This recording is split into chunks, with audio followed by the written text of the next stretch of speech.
ভাইয়া আমাকে জিজ্ঞেস করেছিল তুমি কি প্রেম করো, আমি তখন বলি না। পরে সে নিজেই বলল আচ্ছা ঠিক আছে, কিন্তু সত্যিটা হলো আমি 6 মাস ধরে একজন সৌদি প্রবাসীর সাথে প্রেম করি। ছেলেটা আগে একবার বিয়ে করেছিল, এখন তার বউ নেই। আমি জেনেই প্রেম করেছি। সে খুব ভালো মানুষ, নামাজ রোজা করে। তার নাম আনাস।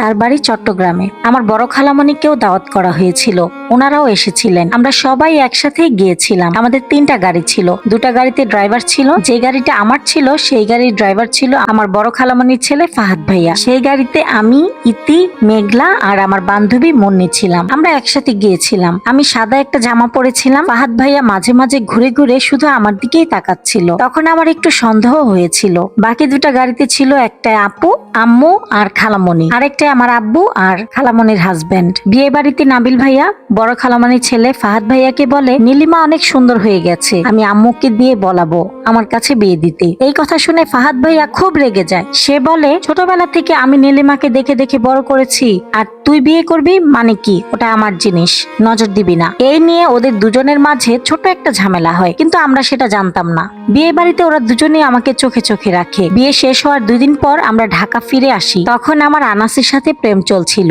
পরে আমি আমার প্রেমের কথা মুন্নিকে বলি। মুন্নি খুব রেগে যায়। সে বলে তুই কেন একটা বিবাহিত ছেলের সাথে প্রেম করছিস? তোর বাবার কোটি কোটি টাকা, সে কি মেনে নেবে?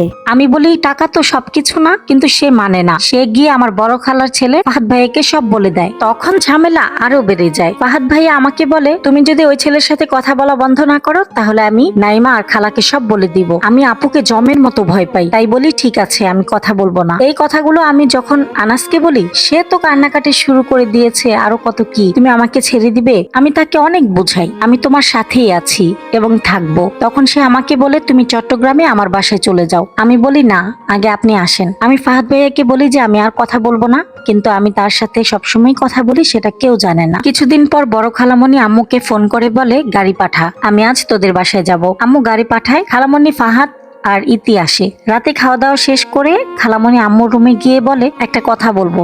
আম্মু বলে কি কথা আপু? খালামণি বলে নীলিমা বড় হলে ফাহাদের সাথে বিয়ে দিবি। আম্মু অবাক হয়ে বলে এগুলো কি কথা আপু? নাইমার তো এখনো বিয়ে হয়নি, আর তুমি নীলিমার বিয়ের কথা বলছো? নীলিমার আব্বু কি এটা মানবে? ফাহাদ আর নীলিমার বয়সের পার্থক্য দেখেছো? তাছাড়া তোমরা তো আমাদের বাসায় থাকো, নিজেদের বাড়িও নেই, আর নীলিমার বাবার 4টা বাড়ি জমি জমা আছে। এই কথা শুনে খালামণি একটু মন খারাপ করে। পরে বড় খালামণি মেজো খালামণিকে এসব বলে। মেজো খালামণি নাবিল ভাইয়াকে জানায়। তখন নাবিল ভাইয়া বুঝে যায় যে আম্মু তাকেও মেনে নেবে না, তাই সে আমাকে মেসেজ আর ফোন দিতে শুরু করে। আমার সাথে প্রেম করার চেষ্টা করে, যেন আমি নিজে থেকেই তাকে বিয়ে করি, কিন্তু আমি সেটা কখনোই করব না। আম্মু আর খালামণির কথা আমি লুকিয়ে সবকিছুই শুনি এবং আমার বয়ফ্রেন্ড আনাসকে বলি। আনাস আবার কান্না শুরু করে, বলে তোমাকে নিয়ে কেন সবাই টানাটানি করছে? তুমি শুধু আমার। আমি বলি আমি তোমাকেই চাই। এখনো তার বাড়ি চট্টগ্রামে। একদিন রাফি ভাইয়া মনিকে সাথে নিয়ে আমাদের বাসায় আসে। এসে আব্বু আম্মুর সঙ্গে মনি কথা বলে। রাফি তো জবের জন্য ইউকেতে যাচ্ছে। ভাইয়া তুমি রাফির সঙ্গে নাইমার বিয়ে দাও, তোমার মেয়ে আমার কাছে মেয়ের মতোই থাকবে। আর তোমার এত টাকা পয়সা জমি জমা কে খাবে? আমার ছেলেকেই দাও। আমার ছেলেও ভালো, তোমরা তো জানোই। আব্বু বলে না, নিজেদের ভেতরে বিয়ে দিব না। মুনিও মন খারাপ করে, কিন্তু আম্মু বলে ঠিক আছে আমি ভেবে দেখি, নাইমার সঙ্গে কথা বলি। মনিরা যাওয়ার পর আম্মু আব্বুকে বলে রাফি ছেলে হিসেবে খারাপ না, আর তোমার বোনের ছেলে, বিয়ে তো দেওয়াই যায়, যদি নাইমা রাজি হয়। আব্বু ভেবে বলে তাহলে নাইমার থেকেই শোনো। আম্মু নাইমা আপুকে বলে তুমি কি রাজি? নাইমা আপু কিছুই বলে না। আম্মু ভেবেছে আপু রাজি, কিন্তু আপু তো রাজি না। আম্মু আব্বুর উপর কথা বলবে না, তাই চুপ ছিল। আপু কি করেছে? রাফি ভাইয়াকে ডেকে বলেছে আমি বিয়ে করব না, আপনি বিয়েটা ভেঙে দেন। রাফি ভাইয়া তো আপুকে অনেক অনেক পছন্দ করে। সে বলে কেন, আমি কি খারাপ? আপু বলে না, আপনি খারাপ না, কিন্তু আপনি আমার ভাইয়া, আর ভাইয়াকে বিয়ে করা যায় না। রাফি ভাইয়া চুপ করে ওখান থেকে চলে যায় কিছু না বলেই। বাসায় গিয়ে মনিকে বলে আম্মু এখন শুধু রিং পরাবো, 2 বছর পর বিয়ে করব। ইউকে থেকে এসে রিংটা কালকে পরাবো, আপনি মামার সঙ্গে কথা বলেন। মনি আব্বুর সঙ্গে কথা বলে পরের দিন রাতে বাসায় খালামণিদের আরো কিছু মেহমানদের আসতে বলে, আর রাতেই আপুকে রিং পরায়। 3 দিন পর রাফি ইউকে চলে যায়। এর মাঝে আমার ওই শামীম ভাইয়া 1 বছর পর দেশে আসে। তার আব্বা আম্মু জোর করে তাকে বিয়ে দেয়। আমি তার সাথে মাঝে মাঝে কথা বলতাম, এখনো বলি। আপু জানতো, কিন্তু কখনো বাধা দেয়নি। ভাইয়ার বিয়ের খবরটা লাবণ্য আপুকে জানানো হয়। লাবণ্য আপু নাইমা আপুকে বলে। খবর শুনে আপু খুব কান্না করে।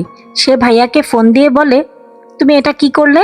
ভাইয়া বলে তুমি তো 2 বছর ধরে খোঁজই নাওনি, আর এখন এসে বলছো কি করলে? এখন আপু বলছে আমি তোমার কাছে যাব, তুমি আমাকে নিতে আসো। ভাইয়া বলে আমি এখনো ভালোবাসি, কিন্তু তোমাকে আর পেতে চাই না।